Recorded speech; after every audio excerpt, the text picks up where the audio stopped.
ಪ್ರಾಣಿಗಳನ್ನ ಸಾಕಬಾರದು ಅನ್ನೋ ಮಹಾಭಾರತದಲ್ಲಿದೆ ಅನ್ನೋದೆಲ್ಲ ನಾವು ಒಂದಷ್ಟು ನೋಡಿದೀವಿ. ಬಟ್ ನೀವು ಹೇಳ್ತೀರಾ ಇಲ್ಲ ಅದರಿಂದ ನಾವು ವೆಲ್ತ್ ಕ್ರಿಯೇಟ್ ಮಾಡ್ಕೋಬಹುದು. ಯಾವಾಗ ನೀವು ಪ್ರಾಣಿಗಳನ್ನ ಸಾಕ್ತಾ ಹೋಗ್ತೀರಾ, ಒಂದು ಅಬಂಡೆನ್ಸ್ ಮೈಂಡ್ ಸೆಟ್ ಅನ್ನ ಕೊಡ್ತಾ ಹೋಗುತ್ತೆ, ಡಿಸಿಪ್ಲಿನ್ ಅನ್ನ ಕಲಿಸ್ತಾ ಹೋಗುತ್ತೆ. ಲಕ್ಷ್ಮಿ ಈ ತರ ವೈಬ್ರೇಷನ್ ಎಲ್ಲ ಇಷ್ಟ ಆಗಲ್ಲ. ಇನ್ಸೆಕ್ಯೂರ್ ಇರೋದು, ಭಯ ಪಡೋದು, ಜಲಸ್ಸು, ಆತಂಕ, ಇದು ಯಾವುದೇ ಇಲ್ಲ. ಅನ್ಕಂಡೀಷನಲ್ ಪ್ರೀತಿ. 9 ಬಿಲಿಯನರ್ ಜೊತೆ ನೀರು 10ನೇ ಮಿಲಿಯನರ್ ನೀನ್ ಆಗ್ತೀಯ ಅಂತ. ಹಣ ಇದ್ದವನ ಹತ್ರನೇ ಹಣ ಹೋಗುತ್ತೆ. ಖುಷಿಯಾಗಿರೋನು ಇನ್ನು ಖುಷಿಯಾಗಿ. ಯಾಕೆ? ಅವ್ರ ಮೈಂಡ್ ಸೆಟ್ ಅದಾಗಿದ್ದಾರೆ, ಅದು ಅವ್ರು ಆಗ್ಬಿಟ್ಟಿದ್ದಾರೆ ಆಲ್ರೆಡಿ. ಮನೆಯಲ್ಲಿ ಯಾವಾಗಲೂ ಜಗಳ ಕಾಯೋದು, ಕದನಗಳು, ಅವಾಚ್ಯ ಶಬ್ದಗಳಲ್ಲಿ ಮಾತಾಡೋದಾಗಿರ್ಬೋದು ಮಾಡಬೇಡಿ. ನಿಮಗೆ ಹಣ ಬರಬೇಕು ಅಂತ ಹೇಳಿದ್ರೆ ಇನ್ನೊಂದು ಸ್ಮಾಲ್ ಟಿಪ್ ಹೇಳ್ತೀನಿ. ಸ್ಪಿರಿಚುವಲಿ ಒಂದು ಕೆಂಪು ಬಟ್ಟೆಯನ್ನು ತಗೊಳ್ಳಿ. ನೀವು ಭಗವಂತನ ಧ್ಯಾನ ಮಾಡ್ತಾ ಹೋಗಿ, ಸದಾ ಹೈ ವೈಬ್ರೇಷನಲ್ ಥಾಟ್ಸ್ ನೀವು ಅದಾಗ್ತಾ ಹೋಗ್ತೀರಾ. ನಾವೇನು ಅನ್ಕೊಳ್ತೀವಿ ಅದು ನಮಗಾಗುತ್ತೆ. ನಿಮ್ಮ ಲೈಫೇ ನಿಮ್ಮ ರೆಪ್ಲಿಕೇಶನ್. ಒಳ್ಳೆಯವ್ರಿಗೆ ಒಳ್ಳೆಯದೇ ಆಗುತ್ತೆ, ನಿಜ ಇದು. ಬರಬೇಕಾದ್ರೆ ಏನು ತೊಗೊಂಡು ಬಂದಿಲ್ಲ, ಹೋಗ್ಬೇಕಾದ್ರೆ ಏನು ತೊಗೊಂಡು ಹೋಗಿರಲ್ಲ. ಸೊ ಏನೇನು ಸಿಗ್ತಾ ಇದೆಯೋ ಅದೆಲ್ಲ ಬೋನಸ್ ನಿಮಗೆ. ಹಾಯ್ ಹಲೋ ನಮಸ್ಕಾರ, ನೀವು ನೋಡ್ತಾ ಇದ್ದೀರಾ ಬಾಸ್ವಲ, ನಾನು ಚಂದನ್. ಲಾಸ್ಟ್ ಟೈಮು ಒಂದು ಮನಿ ಮ್ಯಾನಿಫೆಸ್ಟೋ ಬಗ್ಗೆ ಮೇಡಮ್ ಅವ್ರು ಮಾತಾಡಿದ್ರು. ಇವತ್ತು ಕೂಡ ಅದೇ ರೀತಿಯಾಗಿ ಒಂದಷ್ಟು ಟಾಪಿಕ್ಗಳನ್ನು ತೊಗೊಂಬಂದಿವಿ. ಅಂದರೆ ಪ್ರಾಣಿಗಳನ್ನ ಸಾಕೋದ್ರಿಂದ ನಮ್ಮ ವೆಲ್ತ್ ಕ್ರಿಯೇಟ್ ಜಾಸ್ತಿ ಆಗುತ್ತಾ, ಲಕ್ಷ್ಮಿನ ಹೇಗೆ ನೋಡ್ಕೋಬೇಕಾಗತ್ತೆ, ಅಥವಾ ಹೇಗೆ ನಾವು ಅದನ್ನು ಇಂಪಾರ್ಟೆನ್ಸ್ ಕೊಡಬೇಕಾಗತ್ತೆ, ಯಾವ ರೀತಿ ನೋಡ್ಕೋಬೇಕು ಅನ್ನೋದ್ರ ಬಗ್ಗೆ ಇವತ್ತು ಮೇಡಮ್ ಇನ್ನೂ ಡೀಟೇಲಾಗಿ ಮಾತಾಡ್ತೀವಿ. ಇಷ್ಟೆಲ್ಲ ಇನ್ನೊಂದಷ್ಟು ಟಾಪಿಕ್ನ ಕವರ್ ಮಾಡ್ತಾರೆ. ಮೇಡಮ್ ನಮಸ್ಕಾರ. ನಮಸ್ಕಾರ ಮೇಡಮ್, ನಾವು ಈ ಒಂದು ವೀಡಿಯೋಸ್ರಲ್ಲಿ ನೋಡ್ತಿರ್ತೀವಿ ಇನ್ಸ್ಟಾಗ್ರಾಮಲ್ಲೆಲ್ಲ, ಪ್ರಾಣಿಗಳನ್ನು ಸಾಕಬಾರದು ಅನ್ನೋ ಮಹಾಭಾರತದಲ್ಲಿದೆ ಅನ್ನೋದೆಲ್ಲ ನಾವು ಒಂದಷ್ಟು ನೋಡಿದ್ದೀವಿ. ಬಟ್ ನೀವು ಹೇಳ್ತೀರಾ ಇಲ್ಲ ಅದರಿಂದ ನಾವು ವೆಲ್ತ್ ಕ್ರಿಯೇಟ್ ಮಾಡ್ಕೋಬೋದು ಅಂತ ಹೇಳ್ತಿದ್ರಿ. ಇದ್ರ ಜೊತೆಗೆ ನಾವು ಇನ್ನೊಂದು ಟಾಪಿಕ್ ನಾವು ಹೇಳಿದಾಗೆ ವರ್ಕೌಟ್ ಮಾಡೋದ್ರಿಂದ ಕೂಡ ನಮ್ಮ ವೆಲ್ತ್ ಚೆನ್ನಾಗಾಗತ್ತೆ, ನಾವು ಅದನ್ನು ಇಂಪ್ರೂವ್ ಮಾಡ್ಕೋಬೋದು ಅಂತ ಹೇಳ್ತಿದ್ರಿ. ಒಂದಕ್ಕೊಂದು ಕಾಂಬಿನೇಷನ್ ಇಲ್ಲ ನಾವು ಕೇಳೋರ್ಗಾದರೆ. ಬಟ್ ನೀವು ಅದನ್ನು ಹೆಂಗೆ ಹೇಳ್ತೀರಿ ಅಂತ. ಒಂದು ನಾಯಿ ಅಥವಾ ಒಂದು ಬೆಕ್ಕನ್ನು ಸಾಕ್ತೀರಾ ಅಂತ ಇಟ್ಕೊಳ್ಳಿ.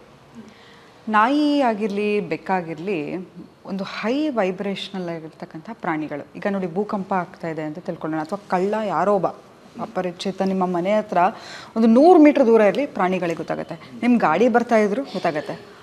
ಪ್ರಾಣಿಗಳು ತುಂಬ ಸೈಕಿಕ್ ಅಂತ ಹೇಳಿದರೆ, ಅವರ ಆಜ್ಞಾ ಶಕ್ತಿ. ಕಳೆದ ಸಂಚಿಕೆಯಲ್ಲಿ ನಾನು ಚಕ್ರಗಳ ಬಗ್ಗೆ ಮಾತಾಡಿದೆ. ಶಿವನಿಗೂ ನೋಡಿ 3 ಕಣ್ಣಿರುತ್ತೆ.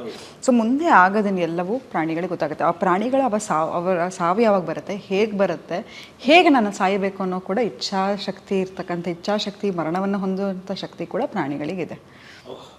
ಗೊತ್ತಾಯ್ತಾ? ಮತ್ತು ಮುಂದಿನ ಜನ್ಮದಲ್ಲೂ ಕೂಡ ಅಷ್ಟೇ. ಯಾಕಂತ ಹೇಳಿದ್ರೆ ನಾಯಿ ಜನ್ಮ ಅಂದಮೇಲೆ ಮನುಷ್ಯ ಜನ್ಮ ಅಂತ ಹೇಳ್ತಾರೆ. ಓಕೆ, ಆದರೆ ಎಷ್ಟು ಅಂತ ಹೇಳಿದ್ರೆ, ಎಷ್ಟೋ ಸತಿ ನಾನು ಅನಿಮಲ್ ಕಮ್ಯುನಿಕೇಟರ್ ಕೂಡ ಹೌದು.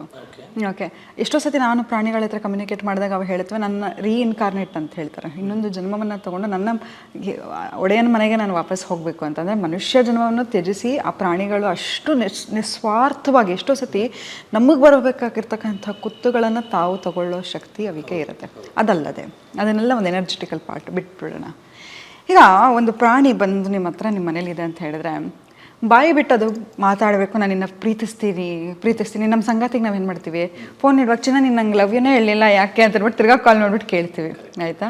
ಸೊ ನಮಗೆ ಒಂದು ಇನ್ಸೆಕ್ಯೂರಿಟಿ ಇರುತ್ತೆ, ಅಭದ್ರತೆ ಇರುತ್ತೆ. ನನ್ನ ಸಂಘರ್ಷಕ್ಕಿರ್ತಕ್ಕಂಥ ಹಣ ಹೋಗ್ಬಿಡುತ್ತೆ, ನಾನು ನನ್ನ ಸಂಬಂಧಗಳು ಕಳ್ಕೊಂಡ್ಬಿಡ್ತೀನಿ. ಹೀಗೆ ಮನುಷ್ಯನ ಗುಣ ಅದು. ಅಭದ್ರತೆ ಅನ್ನೋದು ಮನುಷ್ಯನ ಗುಣ. ನಾನು ಚೆನ್ನಾಗಿಲ್ವೇನೋ. ಆದರೆ ನಿನ್ನ ಪ್ರಾಣಿ ಆಗಿರ್ಬೋದು, ನಿನ್ನ ನಾಯಿ, ನಾನು ನಾಯಿ ಅಂತ ಕರೆಯಲ್ಲ, ನನ್ನ ಮಕ್ಕಳಂತ ಕರಿತೀನಿ. ಅದು ಬಾಯಿ, ನಾನು ಹೆಂಗೆ ಇರಲಿ, ನಾನು ಕುರುಡಿ ಆಗಿರಲಿ, ಕುಂಟಿ ಆಗಿರಲಿ, ನಾನು ಬಡವನಾಗಿರಲಿ, ಶ್ರೀಮಂತನಾಗಿರಲಿ, ಅನ್ಕಂಡೀಷ್ನಲ್ ಪ್ರೀತಿಯನ್ನು ಮಾತಾಡದೆ ಆ್ಯಕ್ಷನಲ್ಲಿ ತೋರಿಸುತ್ತೆ. ಅದಕ್ಕೆ ಭಗವಂತ ಪ್ರಾಣಿಗಳಿಗೆ ವಾಕ್ಚಾತುರ್ಯ ಕೊಡಲಿಲ್ವತ್ತೆ. ಯಾಕಂತ ಹೇಳಿದರೆ, ಪ್ರೀತಿ ಅನ್ನೋದು ಒಂದು ಕೊಡೋ ವಸ್ತು. ಅದನ್ನು ಅಪೇಕ್ಷಿಸೋಂಥ ನಾವು ಅಪೇಕ್ಷಿಸ್ತೀವಿ, ತಪ್ಪು. ಮತ್ತು ಪ್ರೀತಿಗೆ ಭಾಷೆ ಇಲ್ಲ, ಆ್ಯಕ್ಷನ್. ಆ ಪ್ರಾಣಿಗಳು ನಿನ್ನ ಪ್ರೀತಿಸ್ತೀನಿ ಅಂತ ಅವುಗಳ ಆ್ಯಕ್ಷನ್ ಹೇಳುತ್ತೆ, ಅವುಗಳ ಕಣ್ಣುಗಳು ಹೇಳ್ತಾ ಹೋಗುತ್ತೆ. ಸೊ ಮನುಷ್ಯನಿಗೆ ಯಾವುದೇ ಥರ ಅಭದ್ರತೆಯನ್ನು ಕೊಡದೇ ಇರತಕ್ಕಂಥ ಪ್ರೀತಿಯ ಸಾರಾಂಶವನ್ನು ಸಾರ್ತಕ್ಕಂಥದ್ದು ಯಾರು ಅಂತ ಹೇಳಿದರೆ ಪ್ರಾಣಿಗಳು. ಸೊ ಅವುಗಳು ನಮ್ಮ ಹತ್ರ ಮಾತಾಡಿ ಹೇಳಬೇಕು ಅಂತಿಲ್ಲ. ಸೊ ಯಾವಾಗ ನೀವು ಪ್ರಾಣಿಗಳನ್ನು ಸಾಕ್ತಾ ಹೋಗ್ತೀರಾ, ಒಂದು ಅಬಂಡೆನ್ಸ್ ಮೈಂಡ್ ಸೆಟ್ಟನ್ನು ಕೊಡ್ತಾ ಹೋಗುತ್ತೆ, ಡಿಸಿಪ್ಲಿನನ್ನು ಕಲಿಸ್ತಾ ಹೋಗುತ್ತೆ. ಬೆಳಿಗ್ಗೆ ಎದ್ದ ತಕ್ಷಣ ನಿನ್ನ ನಾಯಿನ ವಾಕಿಂಗ್ ಕರ್ಕೊಂಡು ಹೋಗಬೇಕು. ಹಣಕ್ಕೆ ಇಂಪಾರ್ಟೆನ್ಸ್ ಏನು? ಮೋಸ್ಟ್ ಇಂಪಾರ್ಟೆಂಟ್ ಡಿಸಿಪ್ಲಿನ್ ಇರಬೇಕು. ಇವತ್ತು ನಂಗೆ 100 ರೂಪಾಯಿ ಇದೆ ಅಂತ ಹೇಳಿದ್ರೆ 100 ರೀತಿ ಖರ್ಚು ಮಾಡಿಬಿಟ್ರೆ ನನಗೆ ಡಿಸಿಪ್ಲಿನ್ ಇಲ್ಲ, ಫೈನಾನ್ಷಿಯಲ್ ಡಿಸಿಪ್ಲಿನ್ ಇಲ್ಲ ಅಂತ ಹೇಳಿದ್ರೆ ಯಾರ ಹತ್ರನೂ ಹಣ ಇರಲ್ಲ. ಗೊತ್ತಾಯ್ತಾ? ಯಾವುದೇ ಆಗಿರಲಿ, ಯಾರು ನಿನ್ನ ಏನೇ ಕೊಟ್ಟರು ಕೂಡ ಅದನ್ನು ಜೋಪಾನ ಮಾಡಿ ನೀನು ಎಷ್ಟು ಕಾಪಾಡ್ತೀಯೋ ಕೊಡೋರ್ಗೂ ಇನ್ನೊಂದು ಸ್ವಲ್ಪ ಕೊಡಬೇಕು ಅನ್ಸುತ್ತೆ. ನಾನು ನಿಮಗೆ ಒಂದು ಗಿಫ್ಟ್ ಕೊಟ್ಟರೆ ನೀನು ಅಲ್ಲಿ ಇಲ್ಲಿ ಬಿಸಾಕಿದ್ರೆ ನೆಕ್ಸ್ಟ್ ಟೈಮ್ ನೀವು ಏನೂ ತಂದು ಕೊಡಬಾರ್ದು ಅನ್ಕೋತೀನಿ ಅಲ್ವಾ. ಸೊ ಅದನ್ನು ನೀನು ಪಾಲಿಸಿ ಪೋಷಿಸಿದ್ರೆ ಎಷ್ಟು ಚೆನ್ನಾಗಿ ಇಟ್ಕೊಂಡಿದ್ದಾರಪ್ಪ ಇವರು. ಇನ್ನೊಂದ್ಸತಿ ಹೋದಾಗ ಎಲ್ಲಾದರೂ ಹೋದಾಗ ನಾನು ನೆನೆಸ್ಕೊಂಡು ಗಿಫ್ಟ್ ತಂದು ಕೊಡ್ತೀನಿ. ಸೊ ಹಾಗೆ ಪ್ರಾಣಿಗಳು ಏನನ್ನು ಕಲಿಸುತ್ತೆ ನಿನಗೆ, ಡಿಸಿಪ್ಲಿನನ್ನು ಕಲಿಸುತ್ತೆ, ಅನ್ಕಂಡೀಷ್ನಲ್ ಲವ್ವನ್ನು ಕಲಿಸುತ್ತೆ, ಅಬಂಡೆನ್ಸನ್ನು ಕಲಿಸುತ್ತೆ, ಅಭದ್ರತೆಯನ್ನು ತೊಲಗಾಡಿಸುತ್ತೆ. ಸೊ ಇದೆಲ್ಲವನ್ನು ಸಾರತಕ್ಕಂತಹ ಸಂದೇಶ ಇರ್ತಕ್ಕಂಥದ್ದು ಪ್ರಾಣಿಗಳು. ಸೊ ಪ್ರಾಣಿಗಳು ಬಂದಾಗ ಕೂಡ ಲಕ್ಷ್ಮಿ ಬರ್ತಾಳೆ ಅಂತಂದರೆ ಇದರಲ್ಲಿ ಇನ್ಸೆಕ್ಯೂರಿಟಿ ಇಲ್ಲ. ಲಕ್ಷ್ಮಿಗೆ ಈ ಥರ ವೈಬ್ರೇಷನ್ ಎಲ್ಲ ಇಷ್ಟ ಆಗಲ್ಲ. ಇನ್ಸೆಕ್ಯೂರ್ ಇರೋದು, ಭಯ ಪಡೋದು, ಜಲಸ್ಸು, ಆತಂಕ, ಇದು ಯಾವುದೂ ಇಲ್ಲ. ಅನ್ಕಂಡೀಷ್ನಲ್ ಪ್ರೀತಿ. ನೀನು ಯಾಕಂತ ಹೇಳಿದ್ರೆ ನೀನು ಎಲ್ಲಿ ಇರ್ತೀಯೋ ಆ ವೈಬ್ರೇಷನನ್ನು ನೀವು ತಗೋತಾ ಹೋಗ್ತೀರಾ. ಈಗ ದೇವಸ್ಥಾನಕ್ಕೆ ಹೋಗ್ತೀರಾ ಆಯಿತಾ, ದೇವಸ್ಥಾನಕ್ಕೆ ಹೋದ ತಕ್ಷಣ ನಿಮ್ಗೆ ಎಷ್ಟು ಒಂಥರ ಎನರ್ಜಿ ಬರ್ದಂಗೆ ಆಗುತ್ತೆ ಆಯಿತಾ. ನಿಮ್ಮ ಮನೆಯೇ ದೇವಸ್ಥಾನ. ಯಾಕಂತ ಹೇಳಿದ್ರೆ ಸದಾ ಪ್ರೀತಿ ಇದೆ, ನಗು ಇದೆ, ನಂಬಿಕೆ ಇದೆ. ಇದೆಲ್ಲವೂ ಹೈ ವೈಬ್ರೇಷನಲ್ ಥಾಟ್ಸ್ ಯಾವಾಗ ನಿಮ್ಮ ಮನೇಲಿ ಇರುತ್ತೆ ಖಂಡಿತವಾಗ್ಲೂ ಲಕ್ಷ್ಮಿ ಬರುತ್ತೆ. ಲಕ್ಷ್ಮಿ ಒಂದೇ ಅಲ್ಲ, ಖುಷಿ, ಆನಂದ ಎಲ್ಲವೂ ಬರ್ತಾ ಹೋಗುತ್ತೆ. ಮತ್ತು ವರ್ಕೌಟಿಗೆ ಕೇಳ್ತಾ ಹೋದ್ರಿ, ಪ್ರಪಂಚದ ಅತಿ ದೊಡ್ಡ ಶ್ರೀಮಂತನು ಕೊಂಡ್ಕೊಳ್ಳೋಕ್ಕಾಗದಿರೋದು ಒಂದು ವಸ್ತು ಏನಪ್ಪ ಅಂತ ಹೇಳಿದ್ರೆ ಹೆಲ್ತ್. ಒಂದು ಫಿಟ್ನೆಸ್. ಹೆಲ್ತ್ ಕೂಡ ನೀವು ಹೆಂಗೋ ಮಾಡಿ ಅದು ಇದು ಏನೋ ಮಾಡಿ ತಗೋಬೋದು. ಫಿಟ್ನೆಸ್ ಅನ್ನೋದು ಮನುಷ್ಯನ ಡಿಸಿಪ್ಲಿನನ್ನು ತೋರಿಸುತ್ತೆ. ಆತ ಅವನನ್ನು ಹೇಗೆ ಗೌರವಿಸ್ಕೊತಾನೆ ಅನ್ನೋದನ್ನು ತೋರಿಸುತ್ತೆ. ಅದು ಎಷ್ಟೇ ಹಣವಂತ ಕೂಡ ಫಿಟ್ಟಾಗಿರಲಿಕ್ಕೆ ಸಾಧ್ಯ ಅಲ್ಲ. ನೀನು ನಿನ್ನ ದೇಹವನ್ನು ದಂಡಿಸಿದ್ರೆ ಮಾತ್ರ ಫಿಟ್ಟಾಗಿರಲಿಕ್ಕೆ ಸಾಧ್ಯ. ನೋಡು, ಫಿಟ್ನೆಸ್ ಅನ್ನೋದು ಬರೀ ಫಿಸಿಕಲ್ ಅಂತಲ್ಲ, it is more of mental health. Underrated antidepressant ಅಂತ ಹೇಳಿದರೆ ನಿಮ್ಮ ಜಿಮ್. ಅದಾಯ್ತಾ. ನಾನು ಯಾವಾಗ ಹೇಳ್ತೀನಿ, ಮೇಡಮ್ ನಾನು ಆನ್ಲೈನಲ್ಲಿ ವರ್ಕೌಟ್ ಮಾಡ್ತೀನಿ ಅಂತ. ಏನೂ ಮಾಡೋಕ್ಕಾಗಲ್ಲ ನೀವು ಆನ್ಲೈನಲ್ಲಿ. ಆನ್ಲೈನ್ ಕೂತ್ಕೊಂಡು ಅವ್ರು ಯಾರೋ ವರ್ಕೌಟ್ ಮಾಡ್ತಾರೆ ಕೂತ್ಕೊಂಡು ನೀವು ನೋಡ್ಬೋದು ಹೊರತು, ಹೋಗಿ ಫಿಸಿಕಲ್ಲಿ ಜಿಮ್ಮಿಗೆ ಹೋದಾಗ ಅಲ್ಲಿ ಬರೋರು ಹೇಗಿರ್ತಾರೆ ಮೈಂಡ್ ಸೆಟ್ ಅಂತ ಹೇಳಿದ್ರೆ, ನನ್ನ ದೇಹವನ್ನು ನಾನು ದಂಡಿಸಬೇಕು, ಡಿಸಿಪ್ಲಿನ್, ಕೆಲಸವನ್ನು ಬಿಟ್ಟು ಬಂದಿರ್ತಾರೆ, ಎಲ್ಲರೂ ಅವರ ಜೀವನದ ಹೇಗೆ ಎಷ್ಟು ಫಿಟ್ಟಾಗಿರ್ತಾರೆ ಎಲ್ಲವನ್ನು ತೋರಿಸ್ತಾ ಹೋಗುತ್ತೆ. ನೀವು ಯಾವಾಗ ನಿಮ್ಮ ಫ್ರೆಂಡ್ ಸರ್ಕಲ್ ಅಷ್ಟೇ, ನಾನು ಅದಕ್ಕೆ ಹೇಳ್ತಿರ್ತೀನಿ, 9 ಬಿಲಿಯನರ್ ಜೊತೆ ನೀನು ಇರು, 10ನೇ ಮಿಲಿಯನರ್ ನೀನು ಆಗ್ತೀಯ ಅಂತ. ಓಕೆ, ಸೈಂಟಿಫಿಕ್ ಎಕ್ಸ್ಪ್ಲೇನ್ ಮಾಡಬೇಕು ಅಂತ ಹೇಳಿದ್ರೆ ನಿನ್ನ ಮೈಕ್ರೋಬಯೋಮ್ ಅಂತ ಕರೀತಾರೆ, ನಿನ್ನ ಗಟ್ಟು. ಗೊತ್ತಾಯ್ತಾ. ನಿಮಗೆ ಎಕ್ಸಾಂಪಲ್ ಒಂದು ಇಂಟರ್ವ್ಯೂಗೆ ಹೋಗಬೇಕಾದ್ರೂ ಭಯ ಆಗುತ್ತೆ ನಿಮಗೆ ಆಯಿತಾ. ನಿಮ್ಮ ಗಟ್ಟು ಮುಂಚೆನೇ ಹೇಳ್ತಾ ಹೋಗುತ್ತೆ, if you are feeling calm, composed, ಯಾರನ್ನಾದ್ರು ನೋಡಿದ್ರೆ ಅದು ರೈಟ್ ಪರ್ಸನ್ ಅಂತ. ಎಲ್ಲೋ ಹೋಟೆಲ್ ಬಟರ್ಫ್ಲೈ ಆಗ್ತಿದೆ ಅಂದರೆ ಇಟ್ ಇಸ್ ಅ ರಾಂಗ್ ಅಂತ. ಸೊ ಹಾಗೆ ನೀನು ಯಾರ ಜೊತೆ ಇರ್ತೀಯೋ ಅದನ್ನೇನು ಸ್ಲೋಲಿ ನೀವು ಆಗ್ತಾ ಬರ್ತೀರಾ. ಈಗ ನೀವು ಜಿಮ್ಗೆ ಹೋಗ್ತಿರ್ತೀರಾ, ನಿಮ್ಮ ಫ್ರೆಂಡ್ ನೋಡ್ಬಿಟ್ಟೆ, ಈ ಮಗ ಎಲ್ಲೋ ಇದೆಯಾ ಬರೋ ಅಡ್ಡಕ್ಕೆ ಅಂತ ಕರೀತಾರೆ. ಇಲ್ಲ ಮಗ ಜಿಮ್ಗೆ ಹೋಗ್ತಿದ್ದೀನಿ ಅಂದರೆ ಬೇಡ ಬರೋ ಅಂತ ಹೇಳಿದ್ರೆ ಅದು ಒಳ್ಳೆ ಫ್ರೆಂಡ್ಶಿಪ್ ಅಲ್ಲ. ನಿಮ್ಮನ್ನು ಮೋಟಿವೇಟ್ ಮಾಡಬೇಕು, ಹೋಗು ಸರಿ ಆಯಿತು ಜಿಮ್ ಮುಗಿಸ್ಕೊಂಬಕ್ಕೆ ಆಯ್ತಾ ಇರ್ತೀನಿ ಅಂತ ಹೇಳಿ. ಇಲ್ಲ ಮಗ ಒಂದು ಕೋರ್ಸ್ ಮಾಡು ಮಗ, ಇದು ಹೆಲ್ಪ್ ಆಗುತ್ತೆ ನಿನಗೆ. ಹೀಗೆ ನಿಮ್ಮನ್ನು ಮೋಟಿವೇಟ್ ಮಾಡ್ತಾ ಇರೋದು ಹೆಂಗಿರುತ್ತೆ, ನಿಮ್ಮನ್ನು ಕೆಳಗಿರೋ ಜೊತೆ ಇದ್ದರೆ ನೀವು ಅಲ್ಲೇ ಇದ್ಬಿಡ್ತೀರಾ. ಸೊ ಆಬ್ವಿಯಸ್ಲಿ ಹೇಗೆ ಅವ್ರು ಡ್ರೆಸ್ ಮಾಡ್ತಾರೆ. ಈಗ ಎಕ್ಸಾಂಪಲ್, ಒಬ್ಬ ಹಣವನ್ನು ರೆಸ್ಪೆಕ್ಟ್ ಮಾಡೋನು, he will also respect himself. Self love ಅನ್ನೋದು ತುಂಬಾ ಇಂಪಾರ್ಟೆಂಟ್. ನಿಮಗೆ ನೀವು ಖರ್ಚು ಮಾಡ್ಕೊಂಡಿಲ್ಲ ಅಂದರೆ ಪರ್ಪಸ್ಸೇ ಇಲ್ಲ. ಬೇರೆಯವ್ರನ್ನ ಮೆಚ್ಚ ಖರ್ಚು ಮಾಡ್ತೀನಿ, ಅಲ್ಲಿ ಖರ್ಚು ಮಾಡ್ತೀನಿ. ಹೆಲ್ತ್ ಲಾಸ್ಟ್ ಪ್ರಯಾರಿಟಿ ಇಟ್ಟರೆ, ಹೆಲ್ತ್ ಇದ್ದರೆ ಎಲ್ಲ ಇದೆ, ಹೆಲ್ತ್ ಹೋದರೆ ಎಲ್ಲ ಹೋದಂಗೆ ಆಯಿತಾ. ದುಡ್ದಿರ್ತಕ್ಕಂಥ ಎಲ್ಲ ದುಡ್ಡನ್ನು ಹೆಲ್ತ್ ಮೇಲೆ ಹಾಕ್ಲಿಕ್ಕೆ ಸ್ಟಾರ್ಟ್ ಮಾಡಿಬಿಡ್ತೀರ. ಸೊ ಮನುಷ್ಯನಿಗೆ ಮನಸ್ಸಿಗೆ ನೆಮ್ಮದಿ ಮುಖ್ಯ. ಇವತ್ತು ಹ್ಯಾಪಿನೆಸ್, ನಾನು ನಾಳೆ ಕೆಲಸ ಸಿಕ್ಕಿದ್ರೆ ನಾನು ಖುಷಿಯಾಗಿರ್ತೀನಿ ಅಂತಲ್ಲ, ನಾನು ಮನೆ ಕಟ್ಟಿದ್ರೆ ನಾನು ಖುಷಿಯಾಗಿರ್ತೀನಿ ಅಂತಲ್ಲ, ಇಂಥ ಹುಡುಗಿನ ಮದುವೆ ಆದರೆ ನಾನು ಖುಷಿಯಾಗಿರ್ತೀನಿ ಅಂತ. ಖುಷಿಯಾಗಿರೋದನ್ನ ಈ ಕ್ಷಣದಿಂದ ಅಭ್ಯಾಸ ಮಾಡ್ಕೋತಾ ಹೋಗಿ. ಖುಷಿ ಸಂಗತಿಗಳನ್ನೇ ಅಟ್ರಾಕ್ಟ್ ಮಾಡ್ತಾ ಹೋಗ್ತೀರಾ. ಯಾವನು ಅಳ್ತಾ ಇರ್ತಾನೆ ಅವನು ಇಡೀ ಲೈಫ್ ಅಳ್ತಾನೆ ಇರ್ತಾನೆ. ಯಾರು ಖುಷಿಯಾಗಿರ್ತಾರೆ ಖುಷಿಯಾಗಿ, ನೀವು ಅದಕ್ಕೆ ಹೇಳ್ತಾರೆ ನೋಡಿದ್ದೀರಾ, ಹಣ ಇದ್ದವನ ಹತ್ರನೇ ಹಣ ಹೋಗುತ್ತೆ, ಖುಷಿಯಾಗಿರೋನು ಇನ್ನು ಖುಷಿಯಾಗಿ. ಯಾಕೆ? ಅವ್ರ ಮೈಂಡ್ ಸೆಟ್ ಅದಾಗಿದ್ದಾರೆ, ಅದು ಅವ್ರು ಆಗ್ಬಿಟ್ಟಿದ್ದಾರೆ ಆಲ್ರೆಡಿ, ಮೈಂಡ್ ಸೆಟ್ ಅದಾಗೋಗಿದೆ. ಸೊ ಫಿಸಿಕಲ್ ಹೆಲ್ತ್ ಯಾವಾಗ ನೀವು ಫಿಟ್ಟಾಗಿರ್ತೀರ ನೋಡಿ, ಈಗ ಒಬ್ಬ ತೊಗೊಳ್ಳಿ, ಯಾರೇ ತೊಗೊಳ್ಳಿ ಆಯಿತಾ, ಫಿಟ್ಟಾಗಿದ್ರೆ ಅವನನ್ನು ಸೀರಿಯಸ್ ಆಗಿ ತಗೋತಾನೆ. ಅದು ನಿಮ್ಮ ಗ್ರೂಪಲ್ಲಿ ಒಬ್ಬ ಗುಂಡುಕಿದ್ರೆ ಡುಮ್ಮ ಬರೋ ಇಲ್ಲಿ ಹೇಗೆ ತಮಾಷೆಗೆ ಅವನನ್ನು ಸೀರಿಯಸ್ ಆಗಿ ತಗೋತೀರಾ ನೀವು? ಇಲ್ಲ, ಜನ ನಿಮ್ಮನ್ನು ಸೀರಿಯಸ್ ಆಗಿ ನೋಡಿ. ಯಾವತ್ತೂ ನೀವು ಚೆನ್ನಾಗಿ ಕಾಣಿಸ್ತೀರಾ, ನಿಮ್ಮ ಕಾನ್ಫಿಡೆನ್ಸ್ ಹೆಚ್ಚಾಗ್ತಾ ಹೋಗುತ್ತೆ. ಕಾನ್ಫಿಡೆನ್ಸ್ ಚೆನ್ನಾಗಿದ್ದರೆ, ನೀವು ನೋಡೋಕ್ಕೆ ಚೆನ್ನಾಗಿದ್ರೆ ಬೆಟರ್ ಆಪರ್ಚುನಿಟೀಸ್, ಇವು ಅಗ್ರಿ ಅಲ್ವಾ? ನೋಡೋಕ್ಕೆ ಚೆನ್ನಾಗಿರೋರಿಗೆ ಯಾವತ್ತೂ ಬೆಟರ್ ಆಪರ್ಚುನಿಟೀಸು ಎಲ್ಲವೂ ಅವ್ರಿಗೆ ಈಸಿಯಾಗಿ ಸಿಗುತ್ತೆ. ಅವರನ್ನು ಇಟ್ ಇಸ್ ಪ್ರೂವನ್. ಅವರೊಂದು ನೆಗೋಸಿಯೇಷನ್ ಮಾಡಬೇಕಾದ್ರೂ ನೋಡೋಕ್ಕೆ ಚೆನ್ನಾಗಿರೋರನ್ನು ಇಟ್ಟರೆ the negotiated better way. Okay, that can convince. ಅವ್ರ ಕನ್ವಿನ್ಸಿಂಗ್ ಕೆಪಾಸಿಟಿ ತುಂಬ ಹೈಯರ್ ಆಗಿರುತ್ತೆ. ಅದಕ್ಕೆ ನೀವು ನೋಡಿರ್ಬೋದು ಈ TV ಆ್ಯಂಕರ್ಸ್ಗಳಾಗಿರ್ಬೋದು, they ensure that they are very sharp, fit. ಅವ್ರನ್ನ because you are conveying message to people, ಪಬ್ಲಿಕ್ಕಾಗೆ. ಸೊ ಅದಕ್ಕೆ ಯಾವತ್ತೂ ಅಷ್ಟೇ ಫಿಸಿಕಲ್ ಅಪಿಯರೆನ್ಸಿಗೆ ತುಂಬ ಅಂದರೆ ತುಂಬಾ ಇಂಪಾರ್ಟೆನ್ಸ್ ಕೊಡಿ. First impression is last impression ಅಂತ ಹೇಳ್ತಾರೆ. ಬರೀ ಫಸ್ಟ್ ಇಂಪ್ರೆಷನ್ ಕ್ರಿಯೇಟ್ ಮಾಡೋದಲ್ಲ, ನಿಮ್ಮನ್ನು ನೀವು ಒಂದು ಸೆಲೆಬ್ರಿಟಿ ಥರ ನೋಡ್ಕೊಳ್ಳಿ.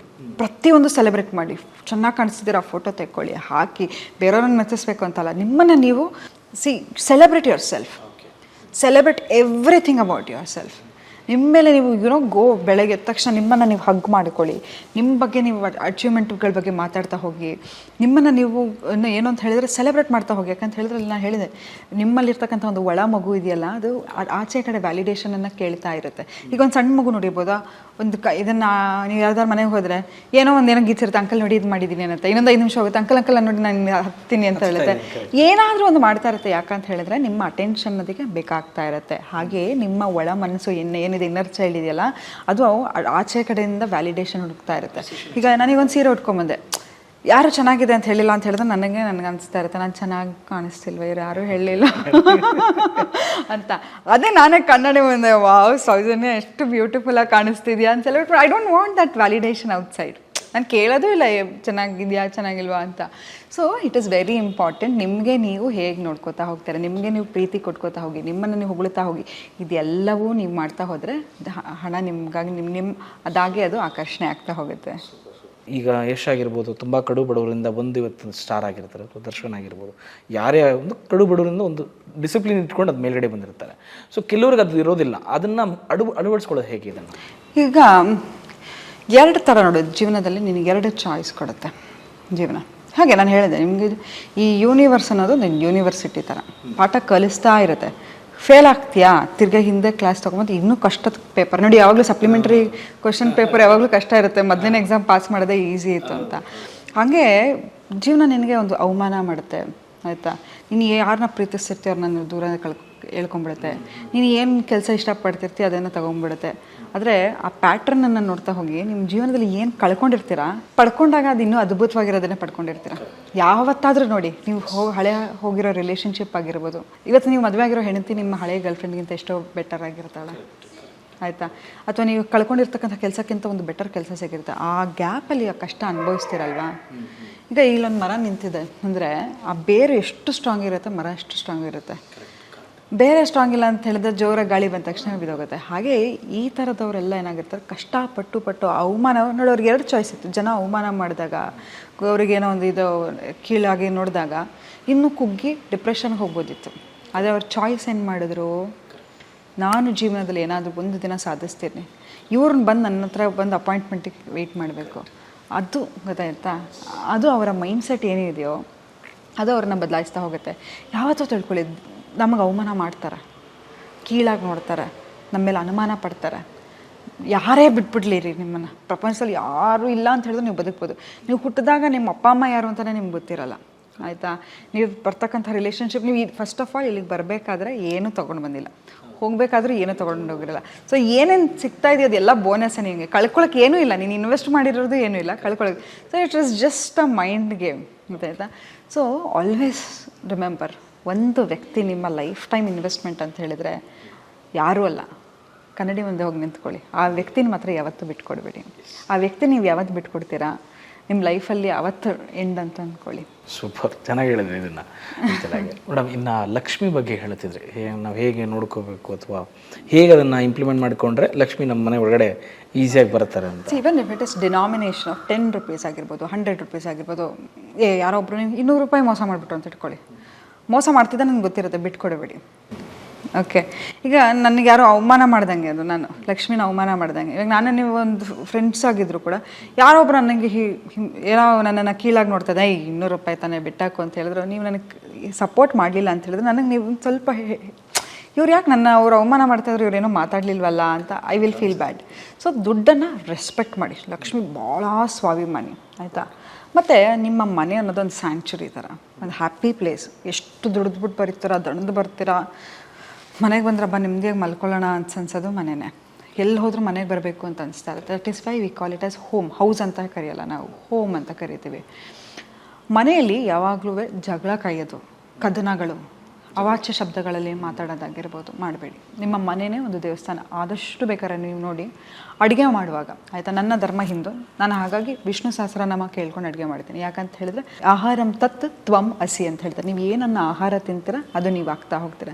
ನಾವು ಏನನ್ನ ತಿಂತಾ ಹೋಗ್ತೀವೋ ಆ ರೀತಿ ನಾವು ಆಡ್ತಾ ಹೋಗ್ತೀವಿ. ಏನನ್ನ ಕುಡಿತಾ ಹೋಗ್ತೀವೋ ಆ ಥರ ನಮ್ಮ ಮಾತುಗಳಿರುತ್ತೆ. ಕುಡಿದ್ಬಿಟ್ಟು ಏನೇನೋ ಮಾತಾಡ್ಬೋದು ಅಂತ ನಿಮ್ಗೆ ಗೊತ್ತಾಯಿತು. ಸೊ ಹಾಗಾಗಿ ನೀವು ಏನನ್ನ ಆಹಾರ ತಿಂತೀರ, ಮನೆಯಲ್ಲಿ ಯಾವತ್ತೂ ಅಷ್ಟೇ ಜೋರಾಗಿ ಕಿರ್ಚೋದು, ಜಗಳ ಆಡೋದು, ಆಡಬೇಕಾ ಹೋಗಿ ಆಚೆಕೊಂಡು ನಡ್ಕೊಂಡು ಹೋಗ್ತಾ ಮಾತಾಡ್ಬಿಡಿ ಆಯಿತಾ. ನಿಮ್ಮ ಮನೆ ಒಂದು ಹೈ ವೈಬ್ರೇಷನ್ ಆಗಿರಬೇಕು ಆಯಿತಾ. ಮನೇಲಿ ಸುಖ ಶಾಂತಿ ನೆಮ್ಮದಿ ಇರಬೇಕು. ಏನಾದ್ರು ಮನಸ್ತಾಪ ಇತ್ತು ಅಂತ ಹೇಳಿದ್ರೆ ಮಾತಾಡಿ ಆಯಿತಾ. ಫೋನಲ್ಲಿ ಮಾತಾಡಿ, ಮೆಸೇಜ್ ಮಾಡಿಬಿಡಿ ಎಲ್ಲ, ಅಥವಾ ಎಲ್ಲ ಎದುರುಗಡೆ ಹೋಗಿ ಒಂದು ಪಾರ್ಕಲ್ಲಿ ಕೂತ್ಕೊಂಡು ಮಾತಾಡಿ. ಯಾಕಂದ್ರೆ ಜಗಳ ಮಾಡೋಕ್ಕೂ ಆಗಲ್ಲ. ಮನೆಯಲ್ಲಿ ಅಂಥ ವಾತಾವರಣಗಳನ್ನು ಸೃಷ್ಟಿ ಮಾಡ್ಕೋಬೇಡಿ. ಮತ್ತಿನ್ನೊಂದು, ನಿಮಗೆ ಹಣ ಬರಬೇಕು ಅಂತ ಹೇಳಿದ್ರೆ ಇನ್ನೊಂದು ಸ್ಮಾಲ್ ಟಿಪ್ ಹೇಳ್ತೀನಿ. ಸ್ಪಿರಿಚುವಲಿ ಒಂದು ಕೆಂಪು ಬಟ್ಟೆಯನ್ನು ತಗೊಳ್ಳಿ. ಕೆಂಪು ಬಟ್ಟೆ ಯಾಕೆ ಅಂತ ಹೇಳಿದ್ರೆ, ಈಗ ನೀವೊಂದು ಕೆಂಪು ಸೀರೆ ಉಟ್ಟಿದ್ರೆ ನಾನು 100 ಜನ ಇರಲಿ ನಿಮಗೆ ಕೆಂಪು ಕಾಣಿಸುತ್ತೆ. ಟ್ರಾಫಿಕಲ್ಲಿ ಕೂಡ ರೆಡ್ ಲೈಟ್ ಹಾಕಿರ್ತಾರೆ, ಓಕೆನಾ. So red colour is colour of attraction. So ನಾನು ಇವಾಗ ಹೇಳ್ತೀನಿ, ಇಂಟರ್ವ್ಯೂಗೆ ಹೋಗ್ಬೇಕಾದ್ರೆ ರೆಡ್ ಲಿಪ್ಸ್ಟಿಕ್ ಹಾಕೊಂಡು ಹೋಗ್ಬಿಡಿ ಆಯಿತಾ. Blue colour is trust. ಅದಕ್ಕೆ ನೇವಿ ಬ್ಲೂ ಅಂತ ಹೇಳ್ತಾರೆ ನೋಡಿ. ನೇವಿ ಇಸ್ ಟ್ರಸ್ಟ್, ಇಂಟಿಗ್ರಿಟಿಯನ್ನು. ರೆಡ್ ಅನ್ನೋದು ಅಟ್ರಾಕ್ಷನನ್ನು ಕೊಡ್ತಕ್ಕಂಥ ಒಂದು ಕಲರ್, ಬಣ್ಣ. ಓಕೆ. ಅಗ್ನಿ, ಸ್ಪೀಡಪ್, ಅಗ್ನಿ ಹೀಟ್ ನೋಡಿದಿರಲ್ಲ, heat is a strongest form of energy. So red colour ಬಟ್ಟೆಯನ್ನು ತಗೊಂಡು ಅಕ್ಕಿಯನ್ನು ಹಾಕಿ, ಅಕ್ಕಿ ಯಾಕೆ ಹಾಕೋದು ಅಂದರೆ it's a sign of prosperity. ಗೋಮತಿ ಚಕ್ರ ಅಂತ ಸಿಗುತ್ತೆ, ನೀವು ನೋಡಿರ್ಬೋದು. ಅದು ಕಾನ್ಸೆಂಟ್ರಿಕ್ ಸರ್ಕಲಲ್ಲಿ ಇರುತ್ತೆ. ಅಂತ ಹೇಳಿದ್ರೆ ಮನಿ ಬರೋದು ನಿಮಗೆ ಸುಳಿಲಿ ಸಿಕ್ಕಾಕೊಂಡ್ಬಿಟ್ಟಿದ್ದೀನಿ ಕಣ, ಬರೋಕ್ಕಾಗ್ತಾ ಇಲ್ಲ ಅಂತ ಹೇಳಿದ್ರೆ ಸುಳಿ, ಒಂದು ಹಣ ಅನ್ನೋದು ಒಂದು ಸುಳಿ. ಆ ಹಣ ನಿಮ್ಮ ಹತ್ರ ಸುತ್ತನೇ ಇರುತ್ತೆ. ಸೊ ಗೋಮತಿ ಚಕ್ರವನ್ನು, ಲೋಟಸ್ ಬೀಜ ಯಾಕೆ ಅಂತ ಹೇಳಿದ್ರೆ, ನೋಡಿದ್ರು ಲಕ್ಷ್ಮಿ ಲೋಟಸ್ ಮೇಲೆ ಕೂತಿರ್ತಾರೆ. ಬೀಜ ಯಾಕೆ ಅಂತ ಹೇಳಿದ್ರೆ ಗ್ರೋತನ್ನು ಸಿಂಬಲೈಸ್ ಮಾಡ್ತಾ ಹೋಗುತ್ತೆ. ಮನಿ ಗ್ರೋತ್ ಇರಬೇಕು, ಓಕೆನಾ. ನೆಕ್ಸ್ಟ್ ಕವಡೆಯನ್ನು ಹಾಕಿ. ಕವಡೆ ಅಂತ ಹೇಳಿದರೆ ಗ್ಯಾಂಬಲ್ ನೋಡಿರ್ಬೋದು, ಹಣ ಸಡನ್ನಾಗಿ ಬರುತ್ತೆ, ಮನಿ ಸಡನ್ ಫ್ಲೋ ಅಲ್ಲಿ ಬರುತ್ತೆ, ಓಕೆ. ಸೊ ಕವಡೆಯನ್ನು ಹಾಕೋದು. ಮತ್ತು ಅನಾನಸ್ ಚಕ್ಕೆ ಸ್ಟಾರ್ ಅನೈಸ್, ಸ್ಟಾರ್ ಬರಲಿ, ನಿಮ್ಮ ಬರೀ ದುಡ್ಡೊಂದೇ ಬರಬಾರ್ದು, ಸ್ಟಾರ್ ಡಮ್ ಬರಬೇಕು, ಫ್ರೀಡಮ್ ಬರಬೇಕು. ಇದೆಲ್ಲವೂ ಮನಿ ತರ್ತಕ್ಕಂತಹ ಒಂದು ಚಾಯ್ಸಸ್ ನಿಮಗೆ. ಮತ್ತು ಚಕ್ಕೆ ಮತ್ತು ಪಲಾವ್ ಎಲೆ, it is all related to bay leaf ritual ಅಂತೆಲ್ಲ ನಾವು ಮಾಡ್ತೀವಿ. ಇದೆಲ್ಲವನ್ನು ಹಾಕಿ denomination of 5 gold coins, 5 silver coins, ಇದೆಲ್ಲವನ್ನು ಹಾಕಿ ಕಟ್ಟಿ, ಸಾಧ್ಯವಾದರೆ ಪೈರೇಟ್ ಸ್ಟೋನ್, ನಾನು ನಿಮ್ಗೆ ಹೇಳಿದೆ ಫೂಲಿಶ್ ಗೋಲ್ಡ್ ಅಂತ ಕರೀತಾರೆ, ಅದು ಮನಿಯನ್ನು ಅಟ್ರಾಕ್ಟ್ ಮಾಡುತ್ತೆ. Okay, big chunk of pyrite ಆಯಿತಾ. ಅದನ್ನು ತೊಗೊಳ್ಬೋದು. ಅದನ್ನು ಒಳ್ಳೆ ಕ್ವಾಲಿಟಿ ತೊಗೋಬೇಕು, ಓಕೆನಾ. ಅದನ್ನು ತೊಗೊಳ್ಳೋದು. ಇಲ್ಲ ನಾನು ಕಾಂಟ್ಯಾಕ್ಟ್ ಮಾಡಿ ನಾನು ಕೊಡ್ತೀನಿ ಪೈರೇಟ್ ಸ್ಟೋನ್. ಸೊ ಅದನ್ನ ಇಡೋದಾಗಿರ್ಬೋದು. ಅದೆಷ್ಟುವನ್ನು ಕಟ್ಟಿ ನಿಮ್ಮ ಒಂದು ಶ್ರೀ ಸೂಕ್ತಮ್ ಅಂತ ಬರುತ್ತೆ. ಶ್ರೀ ಸೂಕ್ತಮನ್ನು ಹಾಕಿ ಅದನ್ನು ಒಂದು ಸ್ವಲ್ಪ ಅರ್ಚನೆ ಮಾಡಿ, ಲಕ್ಷ್ಮಿ ಹೇಳಿ, ಒಂದು ಲಕ್ಷ್ಮಿಗೆ ಒಂದು ನೈವೇದ್ಯ. ಈಗ ನೀವು ಮನೆಗೆ ಗೆಸ್ಟ್ ಕರೆದ್ರೆ ನೀವು ಯಾರಿಗಾರು ಒಂದು ಊಟ ತಿಂಡಿ ಏನಾದರೂ ಕೊಡ್ತಾರೆ. ಹಾಗೆ ಲಕ್ಷ್ಮಿಗೆ ಒಂದು ನೈವೇದ್ಯವನ್ನು, ಪಂಚಾಮೃತ ನೈವೇದ್ಯವನ್ನು ಮಾಡೋದಾಗಿರ್ಬೋದು, ಏನಾದ್ರಾಗಲಿ ನಿಮ್ಮ ಯಥಾಶಕ್ತಿಯಾಗಿ ಮಾಡಿ ಶ್ರೀ ಸೂಕ್ತಮನ್ನು ಹೇಳಿ ಫ್ರೈಡೇ ಹೊತ್ತು ರಾಹು ಕಾಲ ಇರುವಾಗ ಅದನ್ನು ಲಾಕರಲ್ಲಿ ಇಟ್ಬಿಡಿ. ಖಂಡಿತವಾಗ್ಲೂ ಫ್ಲೋ ಆಫ್ ಮನಿ ಇರುತ್ತೆ ನಿಮಗೆ. ಆಮೇಲೆ ಮನಿ ಅಟ್ರಾಕ್ಟ್ ಮಾಡಬೇಕು ಅಂದರೆ ವೆಲ್ತ್ ಮೇಲೆ ಕ್ರಿಯೇಟ್ ಮಾಡಿ. ನನಗೆ ದುಡ್ಡು ಬಂದರೆ ನಾನು ಮನೆಯನ್ನು 10,000 15,000 ಅಂತ ಏಮ್ ಮಾಡಿಬಿಡಿ. ನಾನು ಸ್ವಂತ ಮನೆ ಕಟ್ಟಬೇಕು. 2025 ಎಂಡಲ್ಲಿ ನಾನು ಸ್ವಂತ ಮನೆ ಕಟ್ಟಬೇಕು. 2027ಅಲ್ಲಿ ನಾನು ಇದನ್ನು ಮಾಡಬೇಕು. ಹಾಗೆ ನೀವು ಯಾವಾಗ ವೆಲ್ತನ್ನು ಕ್ರಿಯೇಟ್ ಮಾಡಬೇಕು ಅಂತ ಅನ್ಕೋತೀರಾ, ಮನಿ ಬರ್ತಾ ಹೋಗುತ್ತೆ. I will believe that. It is not crystal or anything. ನೀವೇನಾಗಿರ್ತೀರ, you attract same thing in your life. ನೋಡಿ, ನಿಮ್ಮ ರಿಲೇಷನ್ಶಿಪ್ ಆಗಿರ್ಬೋದು, ನಿಮ್ಮ ಸಂಬಂಧಗಳಾಗಿರ್ಬೋದು, ನೀವಿರ್ತಕ್ಕಂಥ ಸಿಚುಯೇಷನ್ ನಿಮ್ಮ ಲೈಫಲ್ಲಿ, it is all manifestation of self. ಯಾರು ನಿಮ್ಮ ಹಣೆ ಬರಮನ್ನು, ನಾನು ಸ್ಟೋನ್ ಹಾಕಿದ ತಕ್ಷಣ ಹಣೆ ಬರನ ಬದಲಾಯಿಸೋಕ್ಕಾಗಲ್ಲ. So always ensure your always in high ವೈಬ್ರೇಷನಲ್ಲಿ. ಈಗ ನೀವು ಯಾರೊಬ್ರು ನಿಮ್ಗೆ ಇಷ್ಟ ಇಲ್ದೋರವ್ರ ಬಗ್ಗೆ ಯೋಚನೆ ಮಾಡ್ತೀರಿ, ಸಬ್ಕಾನ್ಷಿಯಸ್ಲಿ ನೀವು ಆ ವ್ಯಕ್ತಿ ಎಲ್ಲ ಗುಣಗಳನ್ನು ಕಲಿತಾ ಹೋಗ್ತೀರಾ. ಟ್ರೈ ಮಾಡಿ ನೋಡಿ. ನೀವು ಯಾರನ್ನೋ ಒಬ್ಬನ ದ್ವೇಷ ಮಾಡ್ತಿದ್ದೀರಾ, ಅವನ ಬಗ್ಗೆ ಸದಾ ಯೋಚನೆ ಮಾಡ್ತಾ ಇರ್ತೀರಾ, ನಿಮಗೆ ಗೊತ್ತಿಲ್ದಂಗೆ ಅವನಲ್ಲಿರ್ತಕ್ಕಂಥ ಎಲ್ಲ ದುಷ್ಟ ಗುಣಗಳು ಅಥವಾ ನಿಮಗೆ ಆ ಹೇಟ್ರಡ್ನೆಸ್ ವೈಬ್ರೇಷನ್ ಇದೆಯಲ್ಲ, ಅದು ನೀವು ಆಗ್ತಾ ಹೋಗ್ತೀರಾ. ಅದೇ ನೀವು ಭಗವಂತನ ಧ್ಯಾನ ಮಾಡ್ತಾ ಹೋಗಿ, ಸದಾ ಹೈ ವೈಬ್ರೇಷನಲ್ ಥಾಟ್ಸ್, ನೀವು ಅದಾಗ್ತಾ ಹೋಗ್ತೀರಾ. ಸೊ ನಾವೇನು ಅಂದ್ಕೊಳ್ತೀವಿ ಅದು ನಮಗಾಗುತ್ತೆ. ನಿಮ್ಮ ಲೈಫೇ ನಿಮ್ಮ ರೆಪ್ಲಿಕೇಶನ್. ಒಳ್ಳೆಯವ್ರಿಗೆ ಒಳ್ಳೆಯದೇ ಆಗುತ್ತೆ, ನಿಜ ಇದು. ನೀನು ಎಲ್ಲೋ ಒಂದು ಕಡೆ ನೋಡು, ಒಂದು ಸಣ್ಣ ಮಗು ಥರ ಅದು. ಈಗ ಹೆಂಗೆ ನಾನು ಇವಾಗ ನಾ ಈಗ ಹೇಳ್ಕೊಡ್ತೀನೋ ಅದೇ ಥರ ಒಳಗಡೆ ಒಂದು ಮನಸ್ಸಿದೆ. ಅದಕ್ಕೆ ನೀನು ಹೆಂಗೆ ಹೇಳ್ಕೊಡ್ತಾ ಹೋಗ್ತೆ, ನಿನ್ನ ಜೀವನ ಅದಾಗ್ತಾ ಹೋಗುತ್ತೆ. ನೀನು ಇಮ್ಯಾಜಿನ್ ಮಾಡು, ನಾನು ದೊಡ್ಡ ಕಾರಲ್ಲಿ ಓಡಾಡ್ತಾ ಇದ್ದೀನಿ, ದೊಡ್ಡ ಮನೇಲಿದ್ದೀನಿ ಆಯಿತಾ, ಹೀಗೆ ಲೈಫ್ ಲೀಡ್ ಮಾಡ್ತಾ ಇದ್ದೀನಿ, ಹಾಗೆ ಲೈಫ್ ಲೀಡ್ ಮಾಡ್ತಿದ್ದೀನಿ, ಖಂಡಿತ ನಿಮ್ಮ ಲೈಫ್ ಹಾಗೇ ಆಗುತ್ತೆ. Okay, so universe will support for that. Support for it is already there. It is already there. ನೀವು ಬೇಕಾದ್ರೆ ಈಗ ಎಷ್ಟೋ ಕಡೆ ನೀವು ನೋಡಿರ ಶಿಲಾಬಾಲಿಕೆಗಳೆಲ್ಲ ಕೆತ್ತಿದ್ದಾರೆ, ಮೊಬೈಲ್ ಇರೋದು, ಟ್ಯಾಬ್ ಇರೋದು, everything is predefined. Everything ನೀವು ಹುಟ್ಟಿದಾಗ ಹೆಂಗಿರಬೇಕು, ಬೆಳೀತಾ ಹೇಗಾಗಬೇಕು, ಬಟ್ ಪ್ರತಿಯೊಂದು ನಿಮ್ಮ ಡೆಸ್ಟಿನಿಯನ್ನು ನಿಮಗೆ ಕ್ರಿಯೇಟ್ ಮಾಡೋಕ್ಕೆ ಎಷ್ಟೊಂದು ಭಗವಂತ ಖಾಲಿ ಪೇಜಸ್ಗಳನ್ನ ಬಿಟ್ಟಿರ್ತಾನಂತೆ. ಓಕೆ, ಸೊ ಅದನ್ನು ನೀವು ಪಾಸಿಟಿವ್ ಥಾಟ್ಸಲ್ಲಿ ಫಿಲ್ ಮಾಡ್ತಾ ಹೋಗಿ. ಥ್ಯಾಂಕ್ ಯು ಸೋ ಮಚ್ ಸಿಕ್ಕಿದ್ದಕ್ಕೆ ಇಷ್ಟೊತ್ತು ನಮಗೆ ಟೈಮ್ ಕೊಟ್ಟಿದ್ದಕ್ಕೆ ಥ್ಯಾಂಕ್ ಯು. ಸೊ ನೋಡಿದ್ರಲ್ಲ ವೀಕ್ಷಕರೇ, ತಾಯಿ ಲಕ್ಷ್ಮಿನ ಹೇಗೆ ಬರಮಾಡ್ಕೋಬೇಕು, ಯಾವ ರೀತಿ ನಾವು ಇಟ್ಕೊಂಡ್ರೆ ಲಕ್ಷ್ಮಿ ನಮ್ಮ ಮನೇಲೇ ಕೂರ್ತಾರೆ. ಕೆಲವರು ಹೇಳ್ತಾರೆ ಲಕ್ಷ್ಮಿ ಬರಮ್ಮ ಅಂದರು ಬರಲ್ಲ ಕೆಲವರು. ಸೊ ಕೆಲವೊಂದು ನಮ್ಮ ಮನೆ ಪಾಸಿಟಿವ್ ವೈಬ್ನ ಹೇಗೆ ಇಟ್ಕೊಂಡ್ರೆ ಅದು ನಮ್ಮನ್ನು ಅಟ್ರಾಕ್ಟ್ ಮಾಡುತ್ತೆ ಆಬ್ವಿಯಸ್ಲಿ. ಸೊ ನೋಡ್ತಾರೆ ಇದೇ ರೀತಿ ಮತ್ತಷ್ಟು ಗೆಸ್ಟ್ಗಳನ್ನ ಕರ್ಕೊಂಬರ್ತೀನಿ. ದಿಸ್ ಚಂದನ್ ಬಾಸ್ವಾಲಾ ಸೈನಿಂಗ್ ಆಫ್. ಬಾಯ್. ನೀವೇನಾದ್ರೂ ಬಿಸ್ನೆಸ್ ಮಾಡಬೇಕಾ, ನಿಮ್ಮ ಹತ್ರ ಒಂದಷ್ಟು ಅಮೌಂಟ್ ಇದೆ, ಯಾವ ಬಿಸ್ನೆಸ್ ಮಾಡಬೇಕು, ಏನು ಡಿಮ್ಯಾಂಡ್ ಇದೆ, ಎಷ್ಟು ಇನ್ವೆಸ್ಟ್ ಮಾಡಬೇಕು, ಯಾರು ನಮಗೆ ಗೈಡ್ ಮಾಡ್ತಾರೆ ಅಂತ ನೀವೇನ ಕೇಳೋದಾಯ್ತು ಅಂದ್ರೆ ನೀವು ಮಿಸ್ ಮಾಡಿದ್ರೆ ಮಾಡಬೇಕಾಗಿರೋದು ಇಷ್ಟೇ, ಬಾಸ್ವಾಲಾ ಅನ್ನೋ ಆ್ಯಪ್ನ ಡೌನ್ಲೋಡ್ ಮಾಡ್ಕೊಂಡ್ರೆ ನಮ್ಮಲ್ಲಿ 500ಕ್ಕೂ ಹೆಚ್ಚು ಕೋರ್ಸ್ಗಳಿದಾವೆ. ನೀವು ಕೂಡ ಅದನ್ನು ಯಾವ ಬೇಕಾದ್ರೂ ಕೋರ್ಸ್ ನೋಡಿಕೊಂಡು ಯಾವ ಬಿಸ್ನೆಸ್ ಬೇಕಾದ್ರೂ ಮಾಡ್ಬೋದು. ಅಷ್ಟೇ ಅಲ್ಲ, ಕೇವಲ 999 ರೂಪಾಯಿನ ಪೇ ಮಾಡಿದ್ರೆ ಸಾಕು, 500ಕ್ಕೂ ಹೆಚ್ಚು ಕೋರ್ಸ್ಗಳಿದಾವೆ. ನೀವು ಕೂಡ ಬಾಸ್ ಆಗಬೇಕು ಅಂದ್ರೆ ನಾನು ಹೇಳುವಂತ ನಮ್ಮ ಬಾಸ್ವಾಲಾ ಆ್ಯಪ್ನ ಡೌನ್ಲೋಡ್ ಮಾಡ್ಕೊಳ್ಳಿ. ಕೇವಲ 999 ರೂಪಾಯಿನ ಪೇ ಮಾಡಿ 500ಕ್ಕೂ ಹೆಚ್ಚು ಕೋರ್ಸ್ಗಳನ್ನ ನೀವು ನೋಡಬಹುದು. ಬಾಸ್ವಾಲಾ, ಬಿ ದ ಬಾಸ್.